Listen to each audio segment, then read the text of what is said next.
Greetings, I'm John Setzler. Welcome back to the Kamado Joe cooking channel. Today I'm going to show you a little bit of a maintenance tip that some of you might come across. I'm going to show you how to replace the gaskets on your Kamado Joe grill. So let's get started.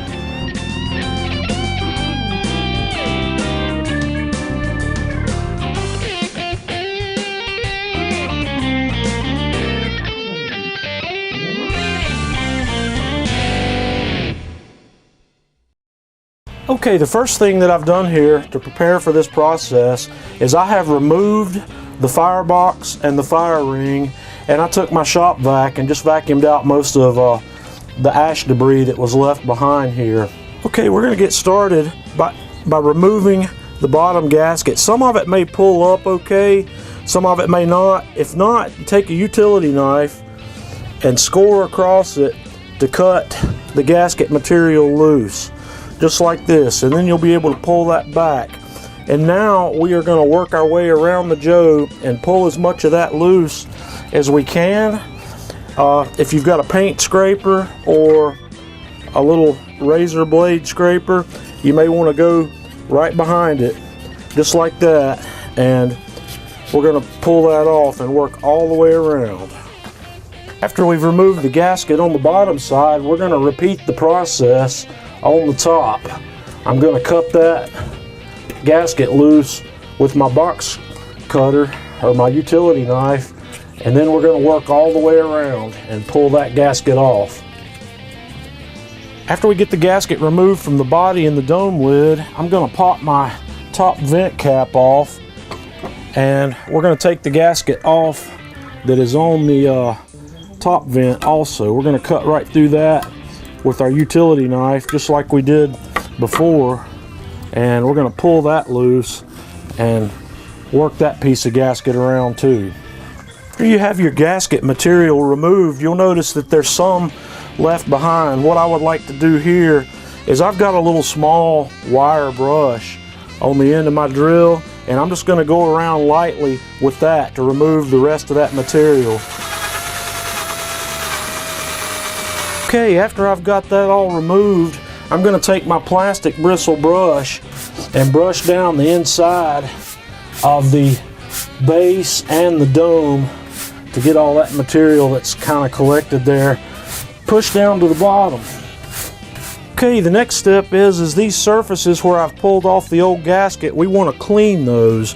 So I've got an old rag here, and I'm going to use a little acetone to go over these surfaces and remove any left behind adhesive and let that dry for a few minutes. Okay, the first thing we're going to do now that we have all our surfaces cleaned is we're going to replace the top gasket on the Big Joe. Here's what I'm working with today. The Big Joe and the Classic both have the same size dome lid, so you're going to want to cut off a strip of your gasket material that's about 2 feet long, and then peel the gasket backing material back to it, expose the adhesive, and then work your way around, replacing the gasket material in the same location that the previous material was. And when you get back around to your starting edge, you're going to peel back a little bit of this material and press it down, and just take a pair of scissors and trim that off and press it down flush, and then give this guy an extra press to make sure that your adhesive is sticking very well. Okay, now that we're ready to do the base, I have taken the remaining part of my gasket material and I have folded it over double to find the center point. And once we've located the center point, I'm going to cut that in half where I have 2 equal size pieces. And then we're going to start peeling back our backing material again so we can expose the adhesive on this gasket material. And we're going to start, I'm going to start from the back, but I'm not going to start in the absolute middle. I'm going to offset these a little bit. So we're going to start this one right about here. and we're going to work our way around. And as you're pulling this gasket around, do not pull it to stretch it. You actually want to make sure that it's not stretching the material. In fact, you probably want to try to compress it a little bit as you go. You don't want to stretch this, and we're going to work this all the way around the dome, or all the way around the top of the base. Okay, as I get near the end here, I'm going to pull the rest of my backing material off and set it aside and bring my gasket right up to the edge of where we started here. I'm going to let that overlap there just a tad, and then I'm going to take my scissors and trim it off so that there's a little excess there, and if I need to, I am going to trim that off a little bit with my utility knife. But I think that's going to be just about perfect right there. Now we are going to repeat the process on the dome lid. When I start applying my gasket on the dome lid, I'm going to offset the gap from where we started on the lower piece so they don't overlap. And then I'm just going to slowly work my way all the way around the dome lid. And when we get back around to our beginning point, we're going to do the same thing that we did below. I'm going to bring that edge of the gasket right up to where we started, and then I'm going to trim that off with a pair of scissors. If you've got a sharp pair of scissors, unlike me, you'll do a lot better there. And once again, we're going to come around and press that gasket down and make sure that we've got a good seal on it.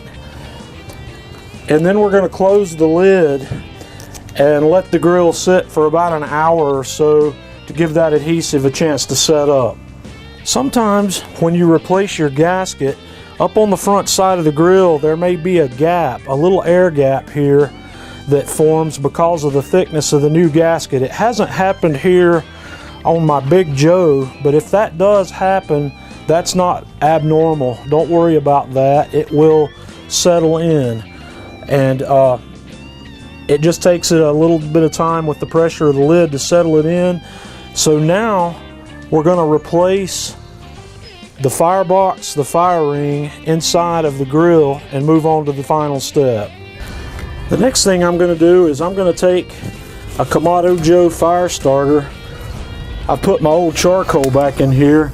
We're going to light the fire starter up and open the top vent fully and open the bottom vent fully and let the grill temperature come up to 350 degrees. Okay, after I've got my fire going, I have closed the lid. I've got the top vent and the bottom vent on this grill fully open, and we're going to let this temperature climb up to 350 degrees with both vents fully open. And also, now that I've closed this lid's going to stay closed. We're not going to open it again for this entire process.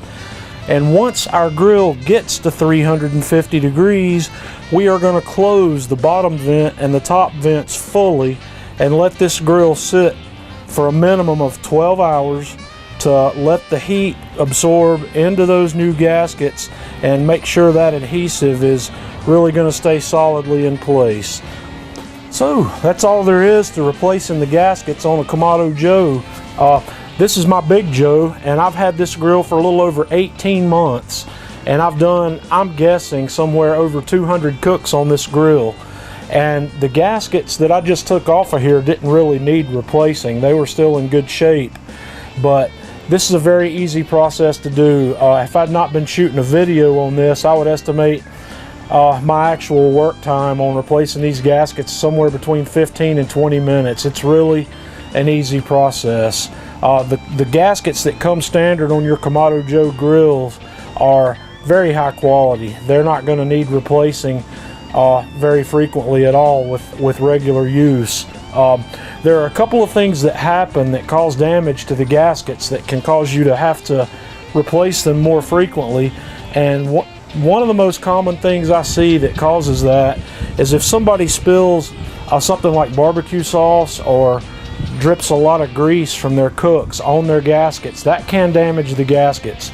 Barbecue sauce is especially dangerous. If you spill sauce on your gasket, when you close the lid and the grill cools, that sugar in that sauce will stick together, stick the top and the bottom gaskets together, and when you open the lid again, it will rip the gaskets loose. High temperature cooking for like steaks and pizzas can sometimes cause some damage. I'm not going to say it happens very often. I've never had it happen, but the flames inside the grill come up the outside edge and can singe your gaskets, and if there is any grease buildup in your gaskets, like I mentioned before, it can set the gasket on fire, can cause that to need a replacement. But once again, it's something that I've never had happen. It does happen though. I've seen it happen. I've seen people posting online about it happening. So you're not going to have to do that very often, but if you do, this is the procedure that you want to follow. It's very easy. There's not a lot to it. So until next time, this is John Setzler with the Kamado Joe Cooking Channel.